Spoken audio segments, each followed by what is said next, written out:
સંસ્કાર છે, ત્યાં સુરવી શાણા છે, એ મારી ધરતી મારું ગુજરાત છે. આજે હું તમને મારા સ્વપ્નના ગુજરાત વિશે કહીશ. મારા સ્વપ્નમાં દરેક ગામ સ્વચ્છ અને હરિયાળું છે, જ્યાં દરેક બાળક શાળાએ જાય છે, જ્યાં કોઈ ભેદભાવ ન થાય. પરંતુ આ તો થઈ સપનાની વાત. જો સપનું સાકાર કરવું હોય તો મહેનત જ કરવી પડે. દરેક ગામ સ્વચ્છ અને હરિયાળું બનાવવા તેમાં વધારે ને વધારે વૃક્ષો વાવવા પડશે અને તેમાં ઉપયોગની દ્રષ્ટિ છોડી વૃક્ષમાં વાસુદેવની દ્રષ્ટિ લાવવી પડશે. બાળકો શાળાએ જઈને શિક્ષિત તો બનશે, પણ તેને સંસ્કારી બનાવવાની વધારે જરૂર છે.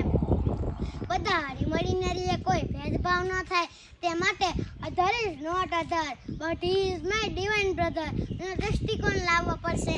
આપણે ગુજરાતી એટલે પાક્કા વેપારી. ગુજરાતના ઘણા મોટા બિઝનેસમેન થયા છે, ધીરુભાઈ, મુકેશભાઈ, ગૌતમભાઈ. પરંતુ શું પૈસા કમાવાથી સુખી થઈ શકે? સુખી થવું હોય તો જીવનમાં નૈતિક મૂલ્યો અને સંસ્કારો લાવવા પડે.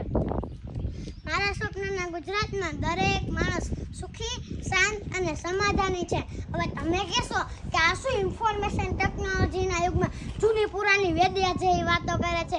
પરંતુ મારા ભાઈ, ChatGPT સુખી નહીં કરી શકે, OpenAI શાંતિ નહીં લાવી શકે, Gemini સમાધાન નહીં કરી શકે. જો જીવનમાં આગળ વધવું હોય તો AIની જરૂર છે. પરંતુ કયું AI? એ એટલે આત્મવિશ્વાસ ને આઈ એટલે ઈશવિશ્વાસ. જો મારા સ્વપ્નના ગુજરાતમાં દરેક માણસમાં આત્મવિશ્વાસ અને ઈશવિશ્વાસ નિર્માણ થશે તો 100% એ મારા સ્વપ્નનું ગુજરાત બનશે અને તેમાં દરેક માણસ સુખી, શાંત અને સમાધાની રહેશે.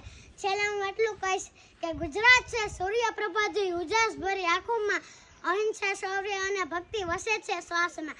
સોમનાથથી સાબરમતી સુધી વહે પ્રેમની વાત. હું શૌર્ય મારા ગુજરાતને કરું હજારો વાર